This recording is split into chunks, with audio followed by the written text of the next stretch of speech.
ভারতের মহারাষ্ট্রের পুনের কাছে তালেগাঁও দাবাড়ি এলাকায় নতুন নির্মিত একটি সড়কে ভূগর্ভস্থ পানির পাইপলাইনের চাপ পরীক্ষা চলাকালে ভয়াবহ বিস্ফোরণের মতো পানি বেরিয়ে আসার ঘটনা ঘটেছে। রাস্তার নিচে থাকা পাইপলাইনের একটি সংযোগ স্থল বিকল হয়ে যাওয়ায় এই ঘটনা ঘটে বলে জানিয়েছে সংশ্লিষ্ট কর্তৃপক্ষ। শনিবার ভাইরাল হওয়া 23 সেকেন্ডের একটি সিসিটিভি ফুটেজে দেখা যায় সকাল 10:25 দিকে হঠাৎ করেই রাস্তার মাঝখান ফেটে প্রবল বেগে ঘোলা পানি উপরে উঠতে শুরু করে। কয়েক সেকেন্ডের মধ্যেই পুরো সড়ক পানিতে তলিয়ে যায়। এই সময় ছাতা হাতে কয়েকজন পথচারীকে দ্রুত নিরাপদ স্থানে সরে যেতে দেখা যায়, তবে এ ঘটনায় কেউ আহত হয়নি।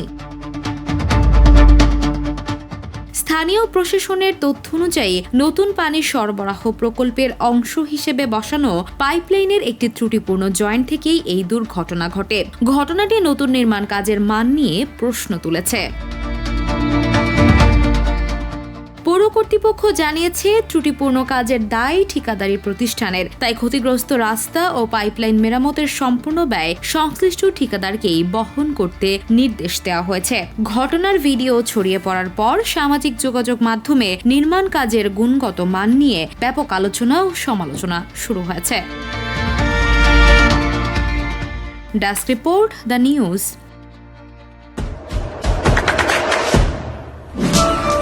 দেশে দেশে সবার সাথে দ্য নিউজ।